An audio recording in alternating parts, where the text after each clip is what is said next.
প্রাত্যহিক জীবনে আমাদের মন বিষণ্ণ হওয়াটাই স্বাভাবিক।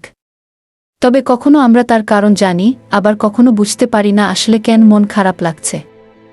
এমন মন খারাপের সময় হয়তো আপনার কোনো কিছুই ভালো লাগবে না, কারো সাথে কথা বলতে মন চাইবে না, প্রিয় কাজগুলি করতে মন চাইবে না, কখনো মেজাজ খারাপ হবে কিংবা চুপচাপ কেবল নিজেকে গুটিয়ে রাখাই কিছুটা স্বস্তি দিবে।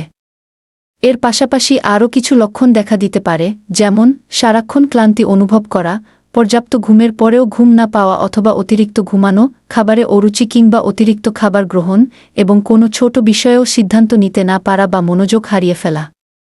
এগুলি আসলে আমাদের মনের একটি সাময়িক স্থবিরতা বা মানসিক ক্লান্তির বহিঃপ্রকাশ। অনেক সময় অবদমিত দুশ্চিন্তা, হরমোনের পরিবর্তন কিংবা অতিমাত্রায় কাজের চাপ থেকে আমাদের মস্তিষ্ক রিসেট হওয়ার জন্য এমন সংকেত পাঠিয়ে থাকে। একে আমরা সাধারণ ভাষায় মুড সুইং বা সাময়িক বিষণ্ণতা বলতে পারি। তবে এমন সব লক্ষণ যদি দীর্ঘস্থায়ী হয়, সাধারণত 2 সপ্তাহের বেশি, এবং তা আপনার দৈনন্দিন স্বাভাবিক কাজকর্ম ব্যাহত করে, তবে চিকিৎসকের বা একজন বিশেষজ্ঞ কাউন্সেলরের পরামর্শ নেওয়া জরুরি। মনে রাখবেন, শারীরিক অসুস্থতার মতো মনের অসুস্থতা বা ক্লিনিক্যাল ডিপ্রেশন কোনো বিলাসিতা নয়, বরং এর সঠিক বৈজ্ঞানিক চিকিৎসা ও থেরাপি রয়েছে যা আপনাকে আবারও স্বাভাবিক জীবনে ফিরিয়ে আনতে সাহায্য করতে পারে।